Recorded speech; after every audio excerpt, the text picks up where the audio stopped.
I'm not using that right now, so I guess I can move this. There we go. All right. Feels so awkward right now. Yes. All right, you ready? Count it down. Coming at you in 3, 2, motherfucker.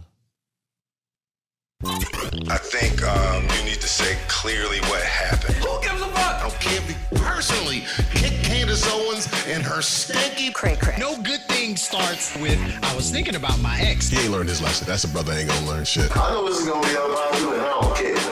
Let's keep this shit funky.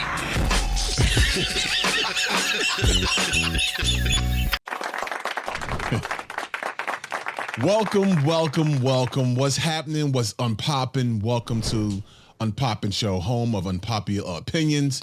It's been a long time, it feels like. As Rakim once said, shouldn't have left you without some ignorance to laugh to, but we back. I'm T-Storm and joined by, as always, my partner in crime, DJ Mike Swift. What's happening? What's going on, man? Have you ever seen Bambi? No. The movie Sadly. Bambi, and Bambi was born and the legs was all wobbly. He's just trying to learn how to walk. That's how I feel today doing this show. Yes. Yeah, it's kind of awkward. So I as for those who are watching, I have a new setup. I redid my studio because I got some other things happening on the home front. My 9 to 5 has shifted, so I had to redo my room, because I spend a lot more time in here now. So I'm still getting used to where stuff is placed and how I got. So if you're watching me, I'm kind of sideways, slanted, or whatever the case is. Like I said, I'm still getting used to it, man. But Sideways, slanted, and the Hennessy has absolutely nothing to do with that.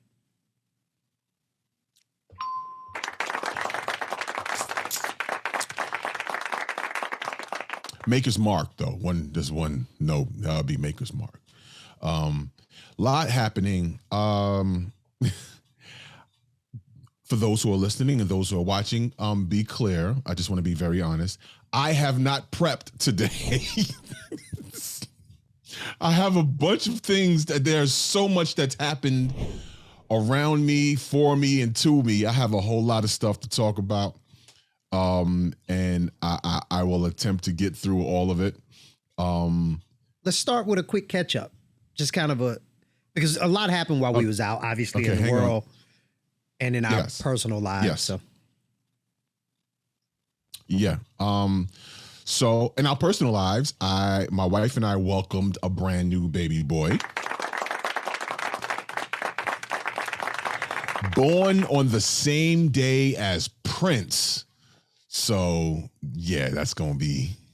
I got another superstar on my hands. My 5-year-old Tahir is already rapping and making records. Our new baby boy Tamir, I expect him to do some great things as well. So hold on. He was born on the same day as Prince. Did y'all get him a ass out onesie? Yes.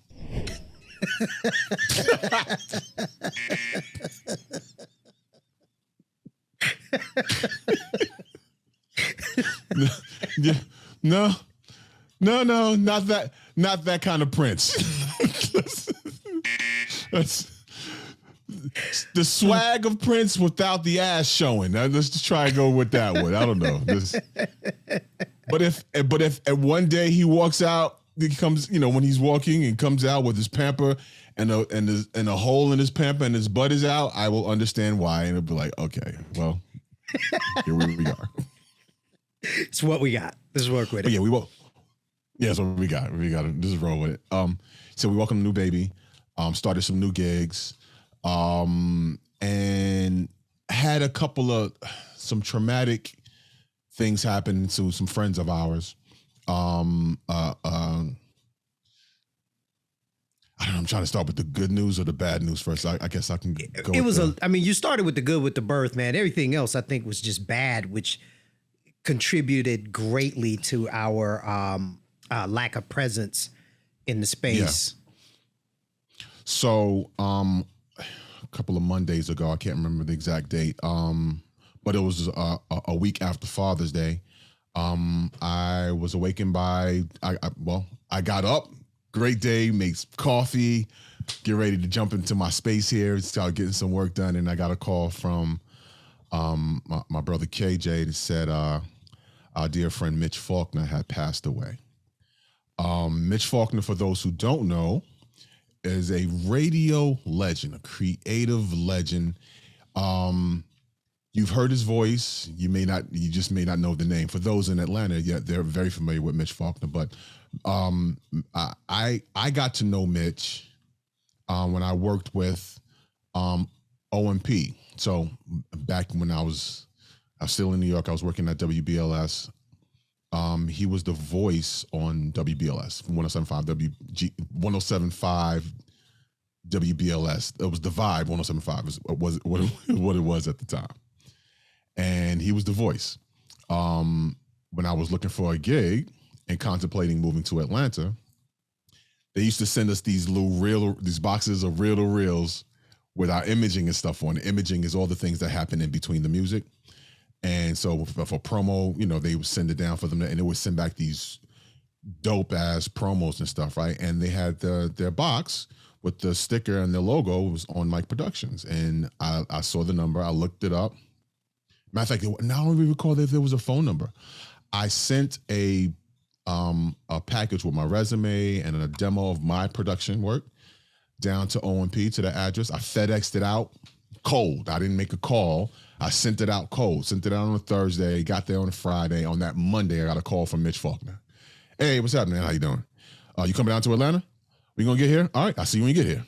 Just like that. I was like, oh shit, I gotta go to Atlanta. So I made some money off a party real quick. Called my cousin Ike. I was like, yo, I'm coming to Atlanta. And I came down, I stayed with Ike, and I went and met with Mitch Faulkner, and I sat down in the studio with him, and and his speaking voice was different than his radio voice or his promo voice. Just laid back country dude, right? And he gives me these headphones. It goes, all right, hang on, let me voice these promos real quick. Put the headphones on, and he turned on the Mitch Faulkner. 107.5 WG. Like I cannot impersonate Mitch at all. My voice does not do that. Just know it was like the voice of God coming out of the speakers. And looking at him, it was wild because he's speaking in front of me, but it doesn't look like the voice is coming from him. It's like it was just out of this world. In any case, I ended up working with OMP. If you're watching, you can see this picture off to the side here next to me. Well, you can't see it. Well, I actually got one up. I found a picture of Mitch. I got him up. I became a part of the OMP crew. And I learned, he took me under his wing and taught me. I was already a creative. I was already pretty good at what I did, but he taught me the ins and outs of the who, what, when, what, the pathology of creative production. And I took that with me.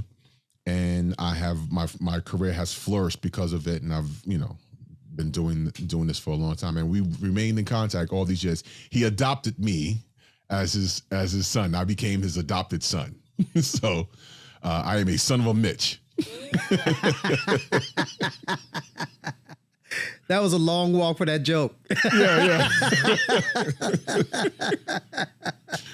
But he, unfortunately, like I said, I got to speak to him one last time. It was right after Father's Day. We chopped it up on the phone. I wished him happy Father's Day. We chopped it about. I told him about the new baby, and I was like, yo, next time I come to Atlanta, we got to catch up. He was like, man, all right, let me know when you coming so I can stop moving around long enough, and then we can catch up.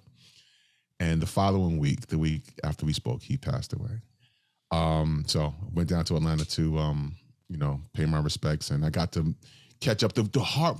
It's horrible going to a funeral, but the good thing is being able to reconnect with people that you hadn't seen in a long time, that you were cool with, and you don't understand why you lost contact. Yeah, and we were able to reconnect, and we kind of vowed not to stray away so much. So shout out to my whole OMP crew: James B. Love, KJ, Postman, Terry Bello, KD Bo,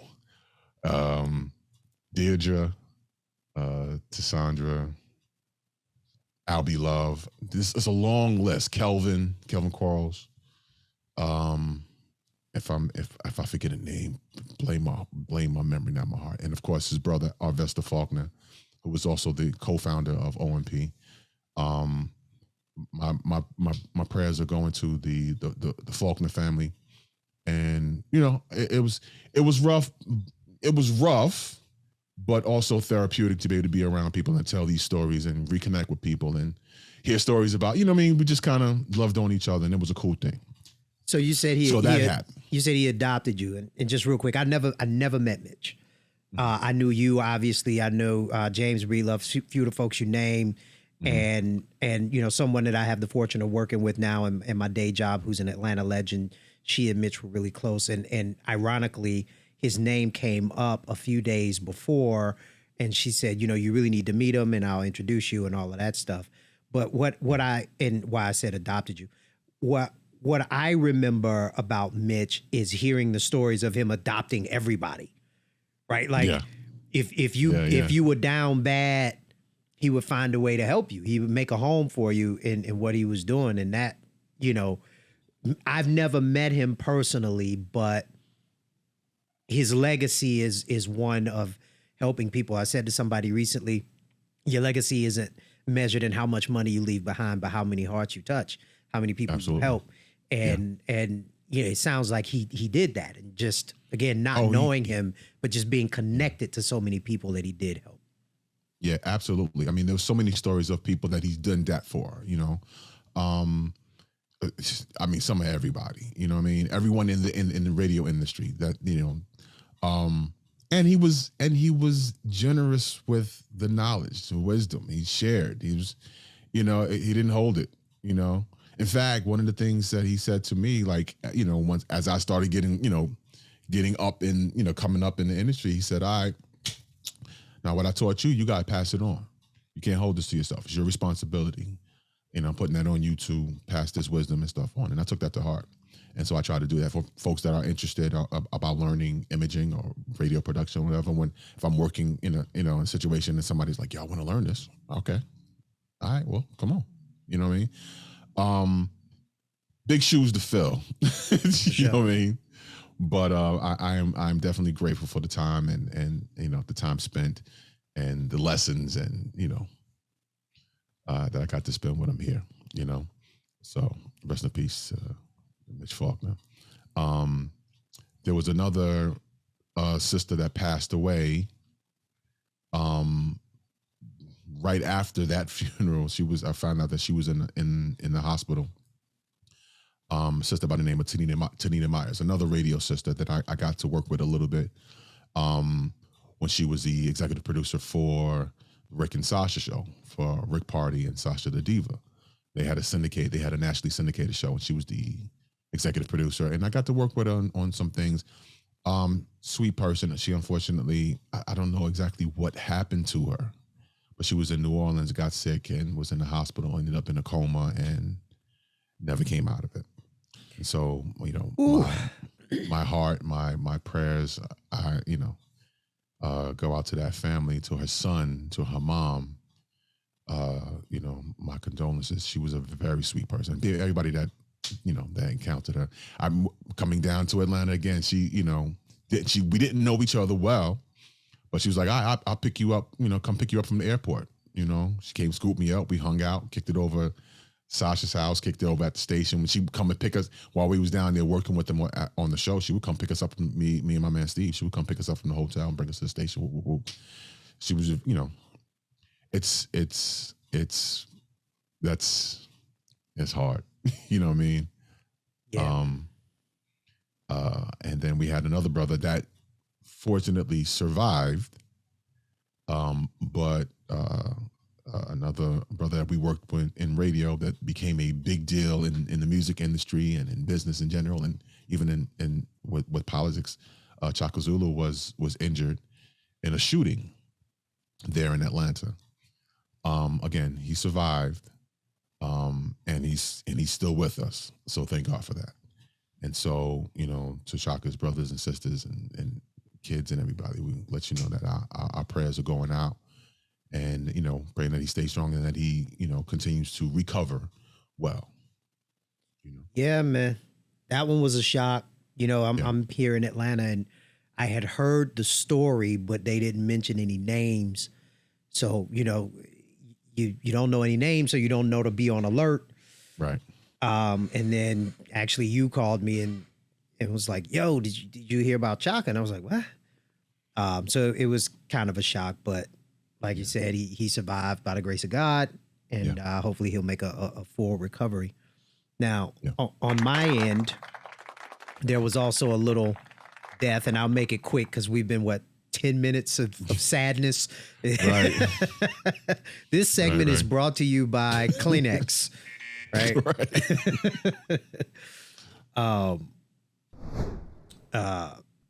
So I lost right before Mother's Day one of my neighborhood moms, right? So I grew up in a time where every mom in the neighborhood was your mom, right? You did something wrong, they put them hands on you just like your mama would, take you home, tell your mama, and then your mama put them hands on you, right? Nice. So it was a community. It was very much a community. It was safe in the neighborhood. And, I got the call from my man. I was in the process of selling my home, and I was moving out the last day to get out of the house, and I'm packing up everything, and I get a call from my man, and he just tells me, that mom is gone. And I was like, okay. You know what I mean? It was that moment of shock. Yeah. Where you hear it, but it doesn't register as real. Right. So yeah, I mean, obviously I dropped everything and went down and kicked it with my dude. And, he was in relatively good spirits, man. But I'm going to tell you, it was one of the hardest things in the world to hear outside of a loved one has passed, is to hear your homeboy, who is probably one of the most solid people in your life, to be fighting back tears when he's talking to you, man. That was some hard shit to hear. Yeah. And it's still real hard for me to talk about. I'll be honest, I didn't grieve that properly. So, but there was that, It's a process. Everybody goes through the stages. I can't quote all the stages, but it doesn't necessarily happen in the same order for everyone. And it's however you deal with it, it's how you deal with it. You know what I mean? Yeah. And yeah, I don't think I do it very well. I don't deal with it very well. It's, but but it's part of life, unfortunately. What's bad is I normally do. I think this one was just real, real hard. Yeah. But yeah, look, on a bit of brighter news, I sold my house. I made a shit ton of money. So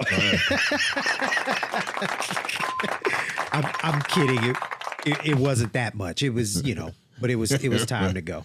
He lying. He got a Lamborghini now. I do. I went and bought one of them little die-cast models, one of the little bitty ones. Yeah. I keep it right on my shelf. And half the money is gone after I bought that. So damn. This portion of programming is brought to you by Help Mike Swift Fund. And all you need to do is like, subscribe, and comment on the videos. That is helping. Go. That's the Help Mike Swift Fund. That's right. All right, let's get to something lighter. I got one. All right. So all these things delayed us from doing a new show. We were scheduled to record on Saturday, 10 a.m. this past Saturday. As we're recording this right now, today is Tuesday. Just giving you a peek behind the curtain. Today is Tuesday. We're recording. We were supposed to record on Saturday, 10 a.m. Cool. I'm up. I cut my hair, as you can see. I shaved. I came in this room here, right outside this window here. There's a balcony from my bedroom. I heard my dog T'Challa out there. I'm like, oh, let me go check on him. Walked out there, it was warm out, wasn't too hot. I'm like, oh, let me get him some water. I come back in the house, I grab his bowl, get some water in it, go back outside, close the door, and all of a sudden I am swarmed by a bunch of wasps.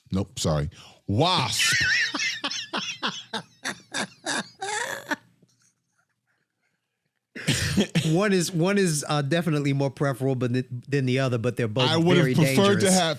I definitely would have preferred to have Waps on my lip than wasp. But here we are.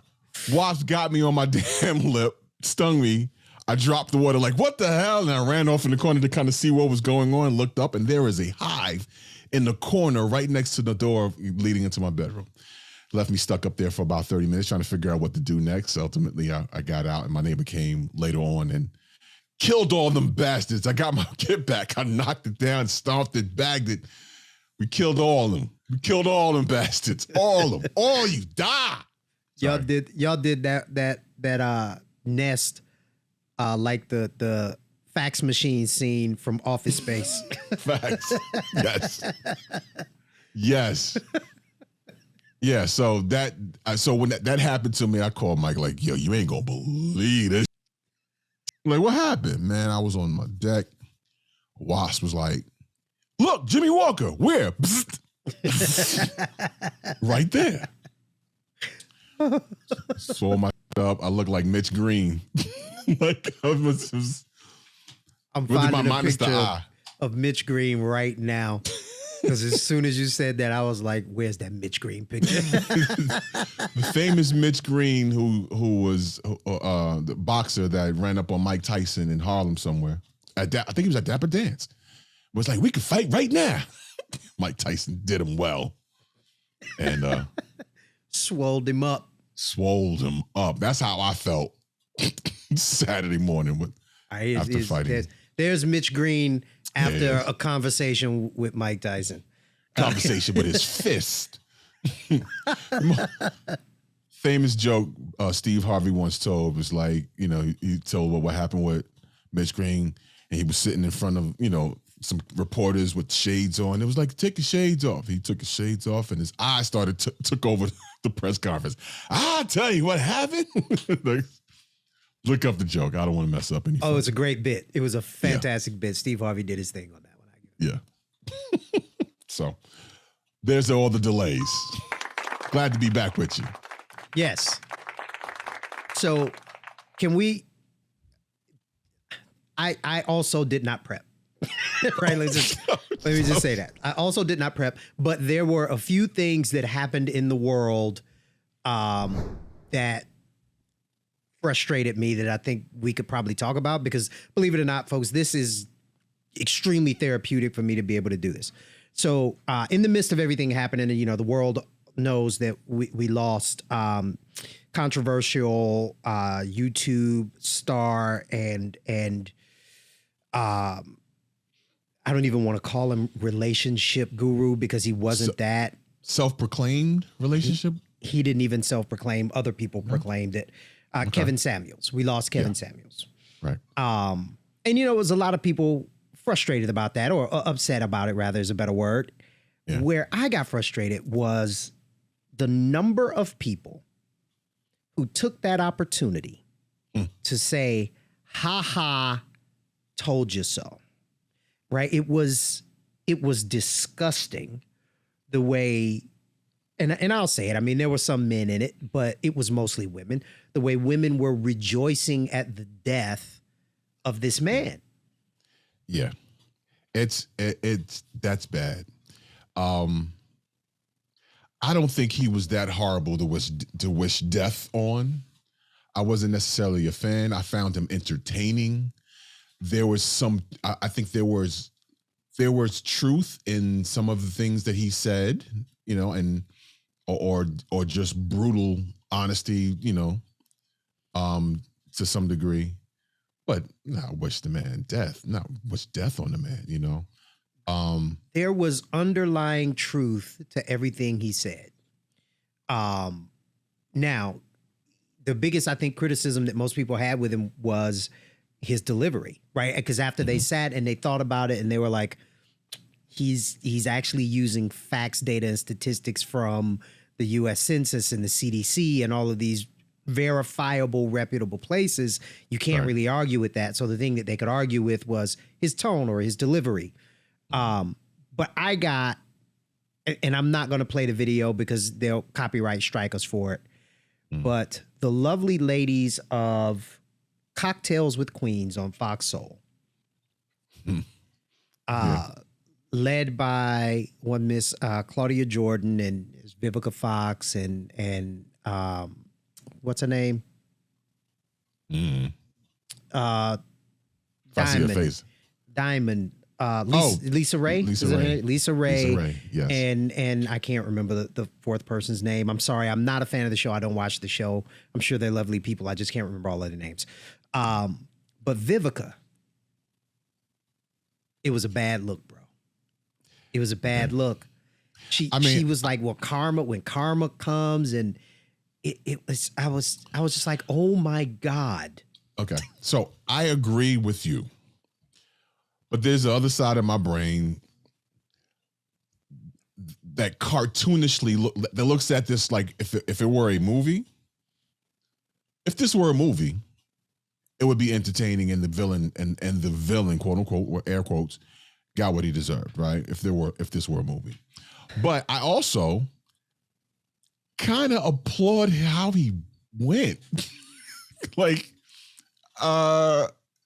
was it? I can't remember. I'm not sure the race of the woman. I believe it was a Caucasian, or was she a Latina? I don't know. It was Either way. reported that it was a non-black woman. That's what Okay. was reported. So there's that. Or rumored, actually, because there were Rumored, no solid reports. It was rumored. Right. But the rumor was that his death was linked to cocaine and Viagra. A night of partying with this woman, and it was like a one night stand that he had just met this woman. So on some rock star shit, if all those accounts were true, hey, party on, dude. But it's not funny. I don't want to sound insensitive. And cracking jokes at someone's death is insensitive. So I apologize. I don't know if it's true or not. What I know to be true is we got to do better, right? Whether, but also, I would say, hang on. If he had hurt people, committed crimes, if he had, and I was about to make a comparison that wasn't really cool. If he had done some atrocious things, I might feel a little different about it. I'm still kind of like, maybe you shouldn't go after people like that after they're not here to defend themselves. But right. He had an opinion. He had several opinions that weren't so far-fetched that no one agreed with him, right? Right. Millions of people agreed with him. Millions of people who were offended sought his opinion. So for them to behave that way, I was shocked, actually. I mean, I know what they do in different types of shows like that, but I was shocked that they sunk that low. I think I took it as entertainment and just, saying the things that some people may have been thinking. Whether or not she really believed all that she was saying, I don't know. I'm not sure that she went back to walk any of her statements back at all. No, Okay. She didn't. She didn't walk anything back. But whether she believed it or not, whether she did it for entertainment or not, you could be 100% right. But she's held accountable for what she says. This is true. She's held accountable for what she says. So yeah, I mean, that was the first. And I think, can we just call this the episode of women behaving badly? Because that's the first one. And I'm like, ugh. The other one was the senator. What is it? Okay. The twerk senator? Tiara Mack, Rhode Island state senator. Okay. Never been to Rhode Island. Wasn't sure if there were that many black people in Rhode Island. And right, you're not sure if it's that many black people in Rhode Island, and the one that we know about on a head twerking on vacation. So if you haven't heard about this story, a handstand. Twerking on a handstand. If you haven't heard about this story, Rhode Island Senator Tiara Mack was on vacation with some of her girlfriends. She did a TikTok of herself doing a handstand and twerking, feet up in the air. Looked like she landed a plane, right? Just back and forth. gets down, walks up to the camera and goes, Vote Senator Mack. vote for me. You know what made me laugh is the person who was shooting the video was like, look at the ass. Look at the ass. It's like whispering it as she's twerking. Oh, like, look at the ass. And so I looked. Full on. I looked. And I not bad. Wasn't moving a whole lot on that twerk. That wasn't the best twerk I've ever seen, but you want to know what I did? I looked. I watched the video. But just so I could laugh at it, I turned it upside down so it looked like a weird Superman holding up the world. Just kind of just kind of just holding up the world. Oh, God. But look, the appalling part outside of that was she went on to defend these actions. Yeah. And wanted to make it about her being in the LGBTQ plus I can't remember all of those. But she went on to make the backlash that she received about that. Oh, they're coming for me because I'm a black woman. They're coming for me because I'm in the queer community. And I'm like, no, they're coming for you because because God. They're coming for you because that twerk wasn't shit. That's what they coming for. That's why, really. I didn't mean for that to be a joke, but it became a joke as I was talking. They're coming for you because they was on the same thing T-Storm was on. They saw that ass. But no, the backlash, the criticism is okay. So a lot of people said she's just a regular person. She's on vacation. She should be allowed. And I say, no, she is not a regular person. She's an elected official. She holds a higher office. She should be held to a higher standard. Her measure of judgment should be better than other people's because she ultimately makes decisions that affect the lives of a lot of people. Yeah. How you thought it was a good idea. Look, if you were on vacation, decided to do your handstand and have a good time, and you didn't put it on the internet and say, vote for me afterwards, okay, have a good time. But the moment you put it on the internet, it changes everything. It would be, yeah, I agree with you. It would be different if it was she was just having fun, and it leaked. Somebody put, even then it's like, you know, how you, but and her and it leaked. Okay. I'm glad you saw my face and caught up. Yeah. And it leaked. Yeah. Okay. If she was twerking on this handstand and it leaked. Okay. So she got bigger problems than backlash on the internet. Yeah. That would be on RedTube. But in any case, so Jesus. Sorry. I'm debating now whether or not I need to censor that. If you didn't hear what I said, let's just say an adult site. So, but in any case, if someone had, you know, if someone had gotten hold of it unbeknownst to her and you know, and then it went out there, and her explanation was, hey, listen, that wasn't supposed to be out for the public. I was having fun with my friends, you know, but I am a person, you know, what I do in my private time is not everyone's business. Okay. That would have been, no, she actually was like, yeah, I'm gonna use this as my platform. Let me use this to solicit votes. Yeah. I you know what's funny? I think politicians have lost their mind, just in general, not just beating up on her, but I think the era of Drumpf, the former president, has normalized bad behavior and how our politicians, you know, behave publicly, have normalized swearing and language that's not supposed to be in front of children, and you know what I'm saying? Like there was another piece I saw. There was a black woman, unfortunately, elected official in forum, cussing, and I don't remember what she was cussing about, and forgive me, I don't remember. I don't want to mention her name because it's bad enough, but just cussing on the microphone in front of and F this and that. It was an older sister, in capacity of her job as an elected official. So it's on camera.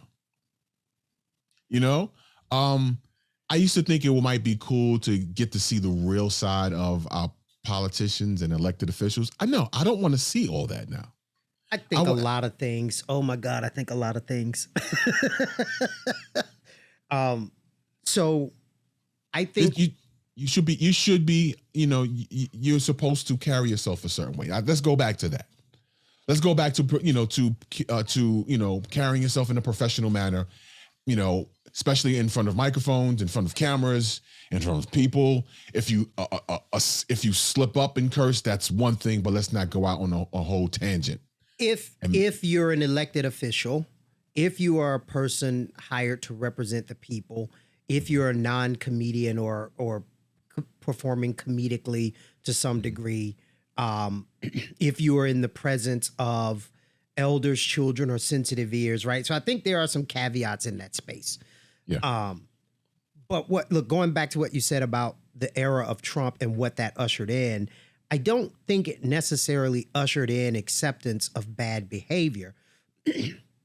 I think it shined a light on real social currency, right?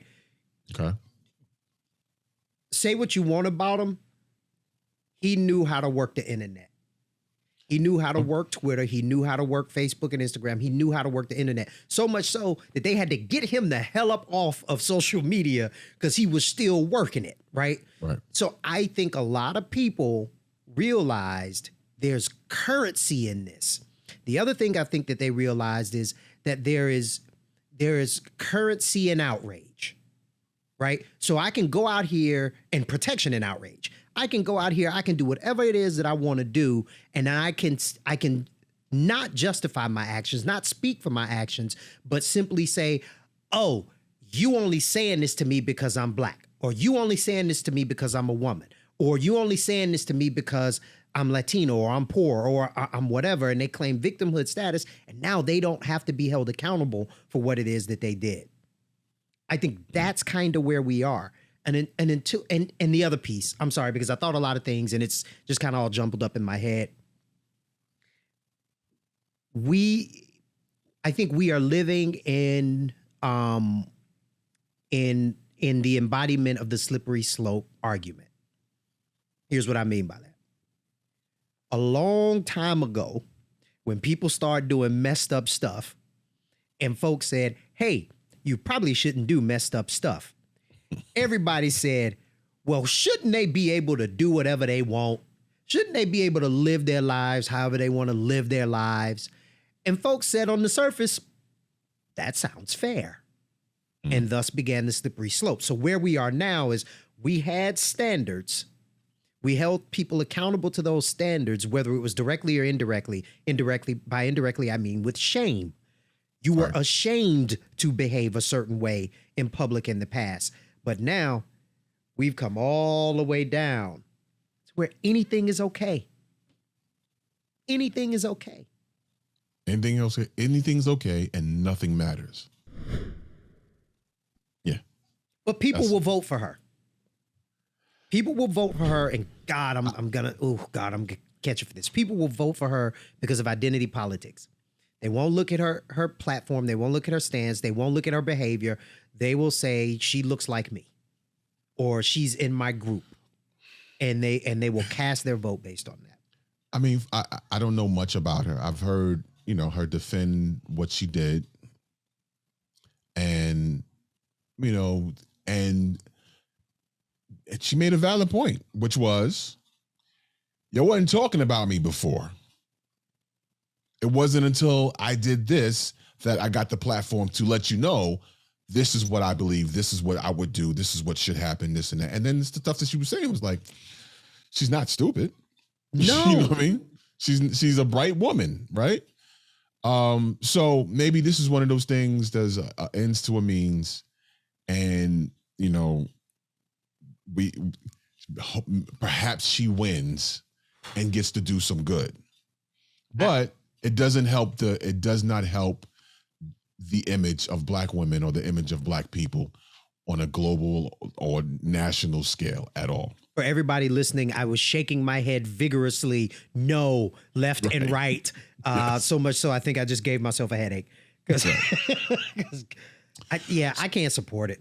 I just can't. I can't. Yeah. I wanted to.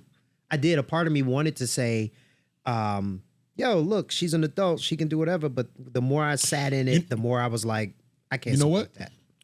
I forget the brother's name. I mean, he's in New Orleans. He's in Louisiana. He's running for office in Louisiana.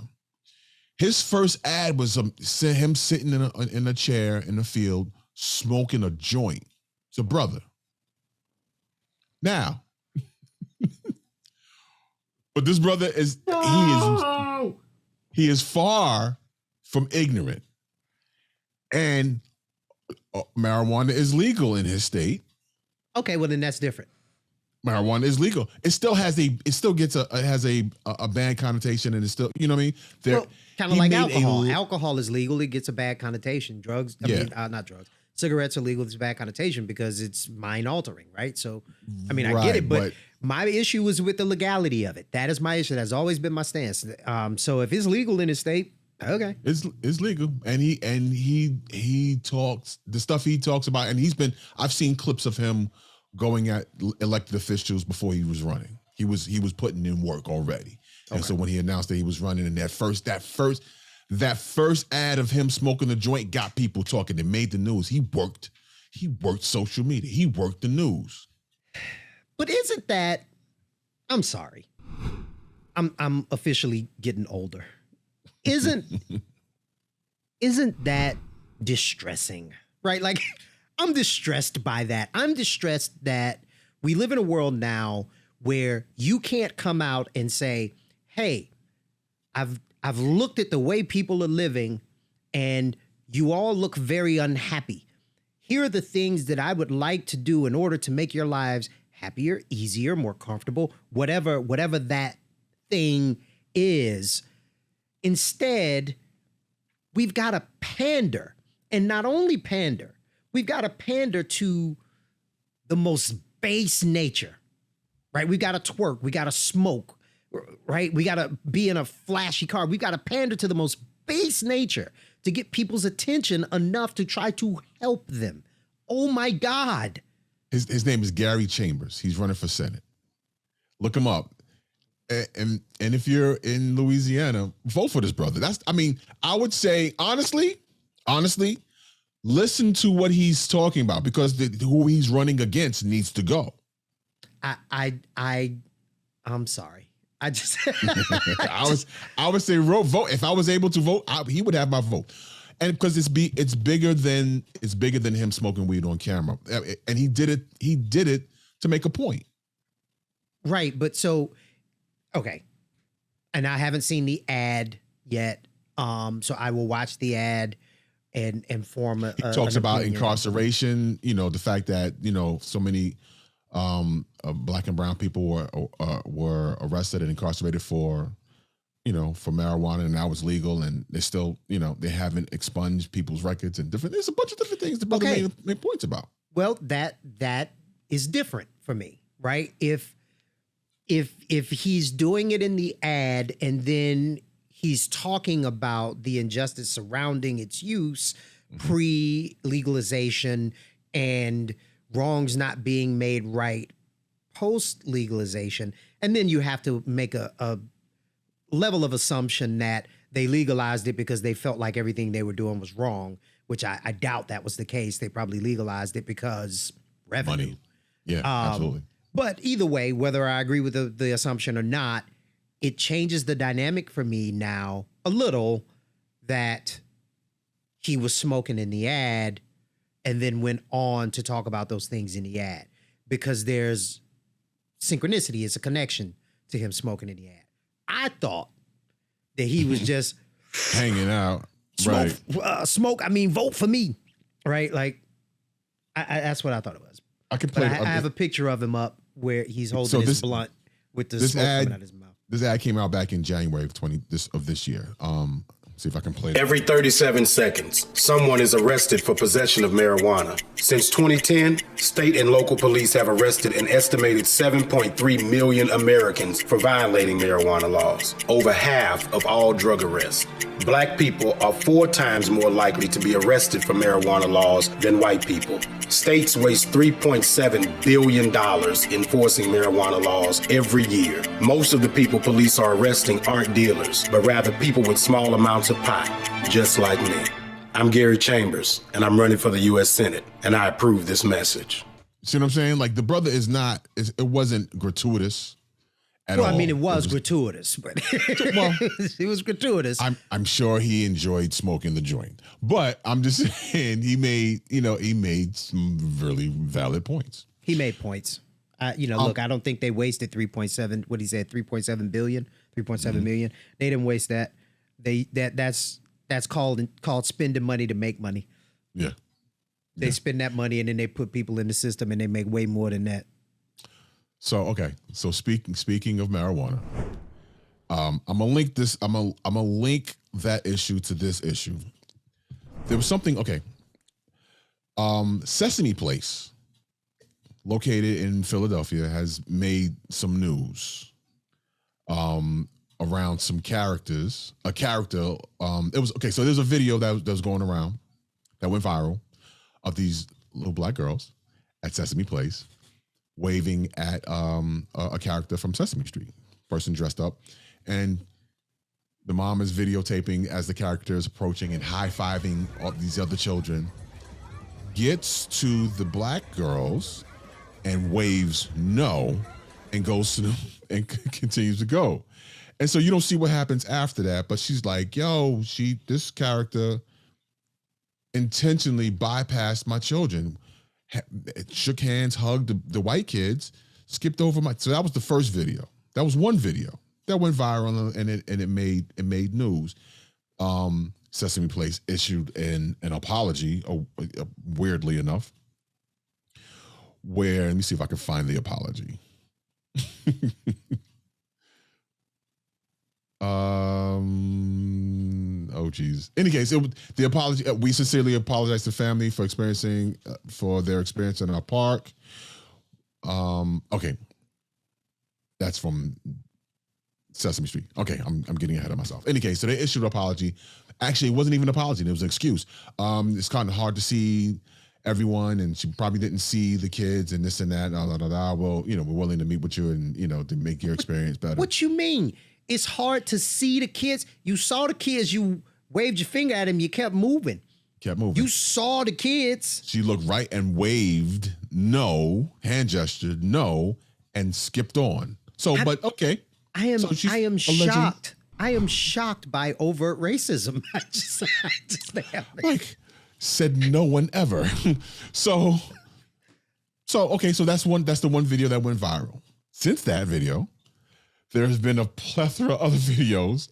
Actually, there's a whole collage, a whole montage of that character and somebody else doing weird stuff, concerning black children. Same thing. High five, hugs, everybody. Black girls walk up to it like, hey, and skip right past them. Like, nope. You ever see you see the sketch with Key and Peele with Obama as he was doing handshakes with black folks, he was giving the soul handshakes, and the white person, he just gave him the, how you doing?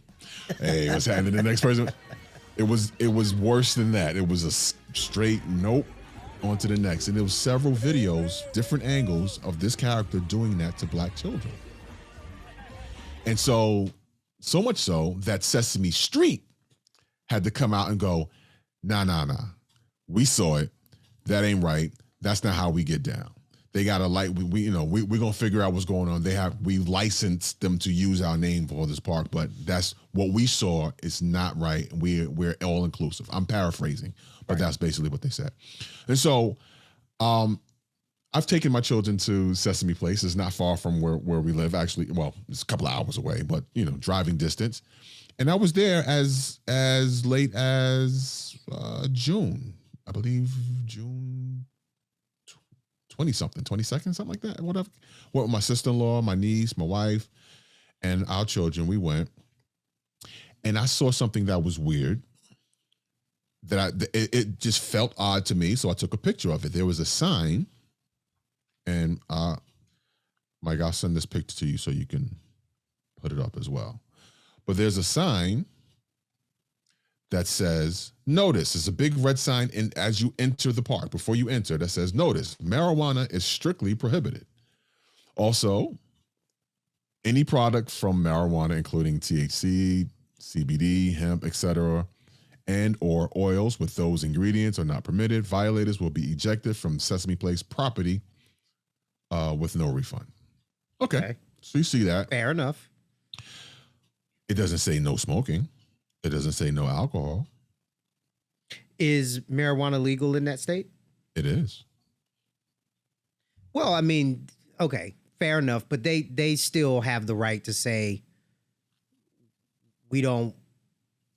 Again, it doesn't say no alcohol. Well, look, just like you can go, there are places that say no smoking, but they allow alcohol, right? So you can make a choice on what you do and don't want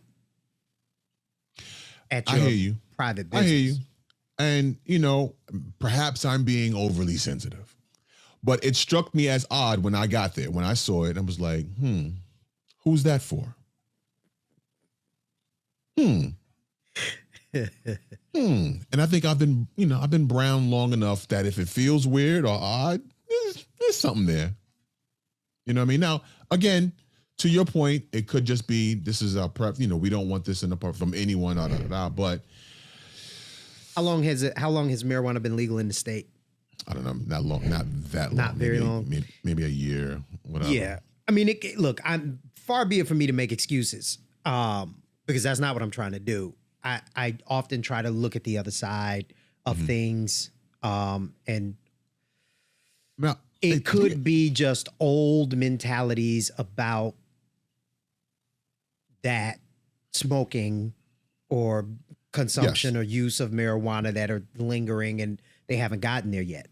And don't get me wrong. And it could also be what you're saying, right? I think it could be both. Right. I mean, I don't want my kids smelling marijuana either. Don't get me wrong now. But I'm just saying it seems like, why was that even necessary? Why was that necessary? I thought you were going to say, we went in there, there was a big sign that said, don't feed the Negroes, right? Like, right. It's like, what is he about to say? Colored fountain here. Like, like I said, perhaps I could be overly sensitive because, I've experienced some things in my life that were not, on board, above board racially, you know what I mean? So, perhaps I'm, what's the word? Tainted? Is that, it's essentially comes down to once bitten, twice shy kind of thing. Yeah. So, I don't know. But I put those two together to go with the characters clearly showing bias, appearing to show bias, multiple times, multiple children, different occasions, and then this sign here. There may be a deeper issue within that park. Maybe. It's not. It doesn't seem to be I would think. I would be led to believe it's not just an isolated incident, and there's more there. There's more there. I would say, I'd be interested to do a deeper dive and see, because I don't like to assume one way or the other. You know what I mean? Right. I don't like to assume that it's this or assume that it's not. I like to look at the information and then make a determination and stand firm in that determination, because once I have the information and it's a preponderance of the evidence, then good luck shaking me off of what it is I believe to be true. Yeah. Good luck with that. My neighbors just came back from Sesame Place. They are not black. You done sold out and moved out where the white folks is. Hey, I'm kidding. Actually, my neighborhood is actually pretty diverse. There's more. There are brown and Latino and Caucasian and Italian and all that around here. I know. I'm just messing with you. I have to say that to the people though, because like, this pro-black brother is brother. You gave up your bean pies for. Let's not even go there, because Yeah, I'll stop. They will roast my ass anyway. But right. First Mike Swift, now T Storm. Oh my God, no. So my neighbors who happen to be Caucasian went and had a wonderful time or whatever, and and there's a parade that they do with all the characters. And they were not aware of this news story. And I said, well, have you heard? And she looked up the video and saw it. And she's like, oh my God. She saw it and was like, yo, that's wild. And the little girl was like, she gave the other girl a hug, right? And then she reflected some more and was like, you know what? We didn't see the characters out moving around. I said, that's probably because they had a meeting after this bad press. God damn it, Rosita. What are you out there doing? Okay, everyone stay on the floor. We're not hugging anyone now. All y'all working in the stock room for the next 6 months. Right. We can't take this. We're not doing it. If you're not gonna take with no one, Big Bird gonna come down and whoop all our ass. That kind of stuff, all jokes aside, I mean, we can make light of it and have a good time. That's what we do on the show. But when I said overt racism is shocking to me, it is, right? Like, really? Yes. All right. I'm sorry. I thought you were being sarcastic. I wasn't being sarcastic. I'm not saying that racism is shocking to me. I'm saying that overt racism. We live in a day and age of camera phones, everybody out, you in public. You didn't brush by a black person and go, I hate your ass. You looked at the little African-American, presumably African-American girl and go, and don't hug them. Like, Patrice O'Neal does a great bit about, and I'm not going to try to retell the joke, but he says he liked overt racism better than what it is now, because now you feel crazy when somebody says something to you that could be racist and you're like, was that racist? He's like, before they just say it and you're like, okay, you know where you stand. And it was in relation to his dogs or whatever. I'll find the bit and I'll link it, but it's a funny bit. But to live in a day and age where people are just F you, right? That's surprising to me. They could. What's not surprising to me? Hey, how you doing? Good to see you. All right, have a nice weekend. Get in the car. I can't stand this black ass. That doesn't surprise me. I believe that happens all the time across all races all the time, right? But to just and it be focused at children, right? That's disgusting. Aren't they like the safe space, right? Like, yeah, you look like that dude that stole my wallet and I don't like you and I don't like anybody that looks like you. But when I look at this cute, innocent child, how can I transfer that anger and frustration or whatever to that child? I don't understand it. You can't make sense of crazy, I guess. Fair point. It's crazy. I try not to be surprised ever. So I'm looking for it. You in the grocery store and somebody goes, "Excuse me, can you tell me where the black beans are?" "Oh, why the beans got to be black? Why you can't find the black beans? You found them. ain't even no white beans. You found the white beans." Right. Can you tell me where the black beans at? The black beans where the black beans gonna be. Anything else you need? You looking for crackers? I can tell you where those are. Listen, I certainly am not the person to. You see, I'm trying to move on from that joke. I am certainly not the person that looks for racism under every rock. I'm not that person. However, if it hits me in the head, I'm gonna call it what it is. Yeah, I'm gonna call it what it is. There's a lot more we could go into, but I think we should take this opportunity to wrap. You sure you don't want to talk about Qashantae? There's another racial issue that I would want to go into. Oh, this is Qashantae with the judge. Have you seen that video? No, help me out, please. All right, we'll do it real quick and we'll get out. Okay.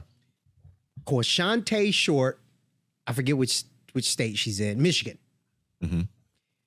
Took one Mr. Richard Jordan to court to sue him for $10,000 for intentional infliction of emotional distress for not showing up for a date.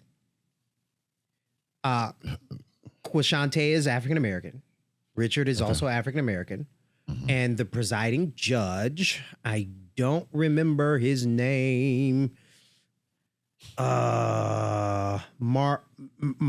Marable, Judge Marable. I hope I'm saying his name right. Okay. Was presiding over these proceedings. And I'll play a bit of the video. I'm not going to do it for you, T. I'll just give you the description. And it was a Zoom hearing.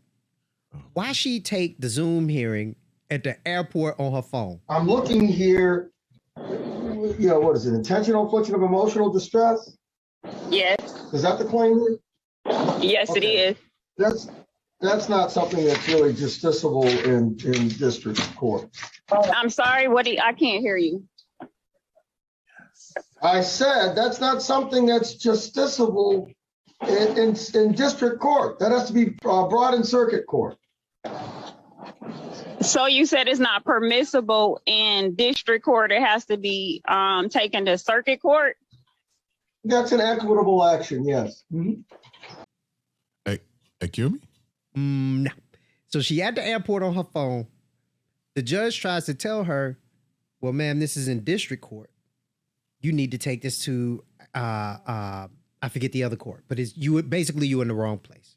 Okay. She completely misconstrued what he said. She said, oh, well, if it's a criminal case, then, and he's like, well, no, that's not what I said.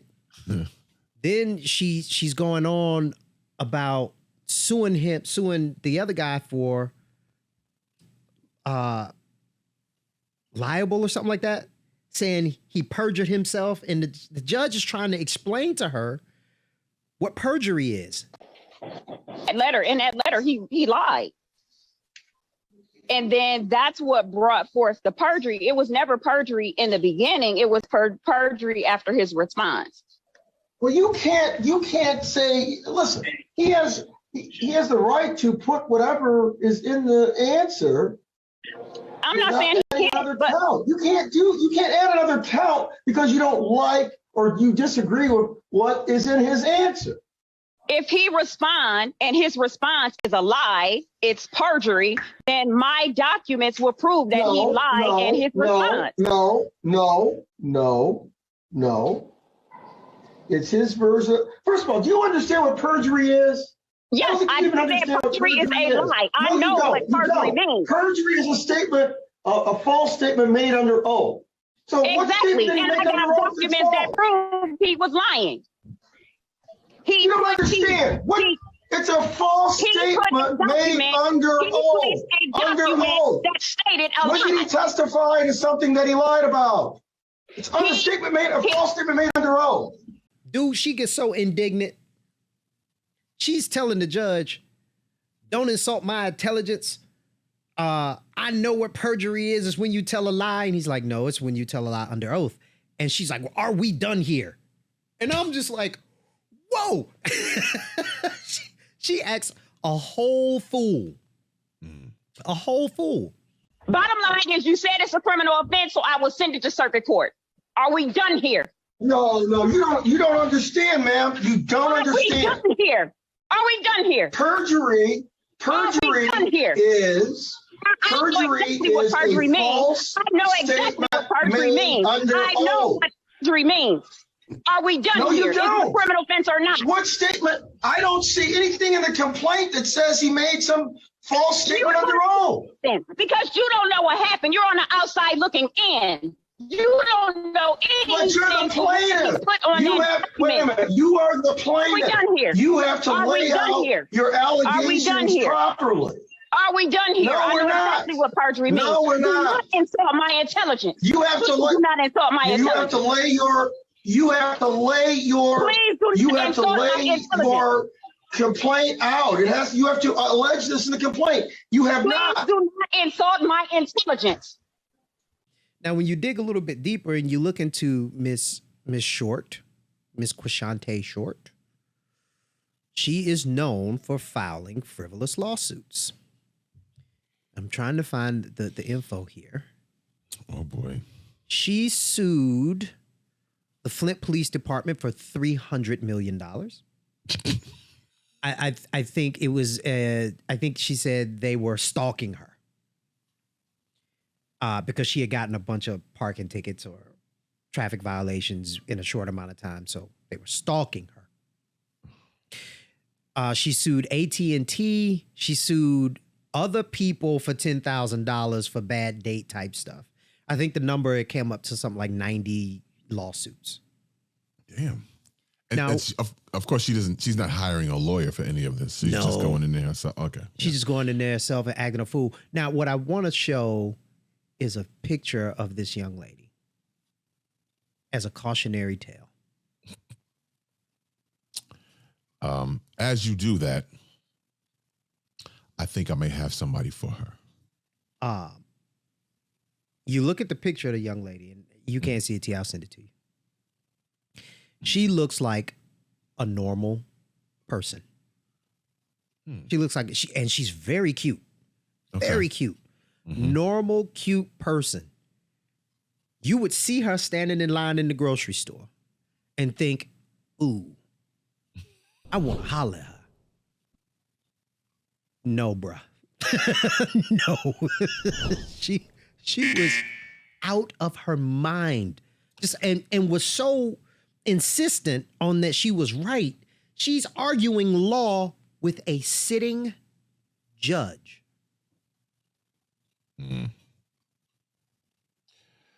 Well, that's Miss Qashantae. Really cute lady. So, Miss Qashantae, if you're listening, like she's listening, somebody pass this along to her. I have somebody for you.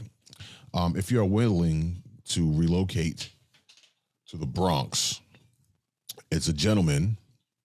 Mike, do you have access to your IG? Yep. Let's find it. I just sent you something I want you to see. I'm going to play the audio, and people just listen. I think Miss Qashantae, this may be good for her.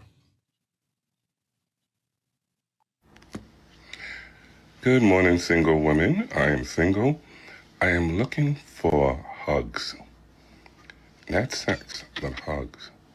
If that is you, I would like us to get to know each other and work from there. Okay? I live by myself. I have my own apartment. I just don't have a woman that's going to give me hugs in the morning.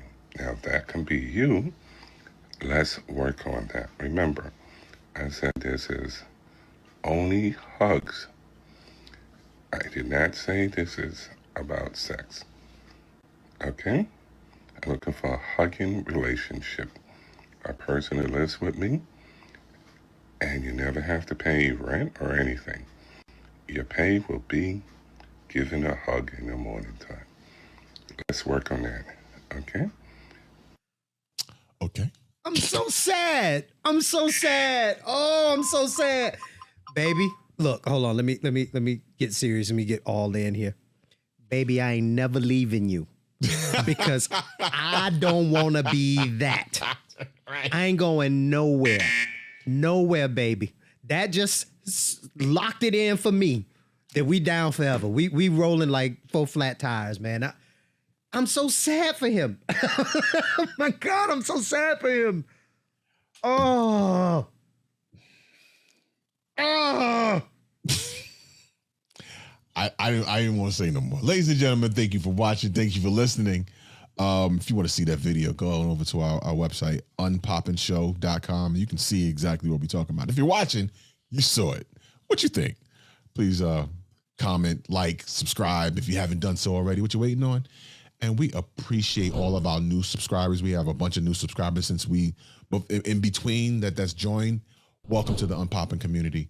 And hey, we'll see you on the flip side. Y'all be safe out there, and see you next time. Peace.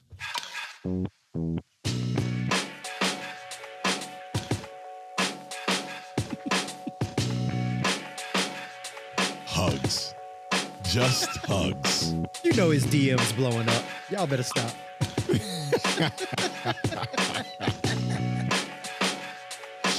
Oh my God.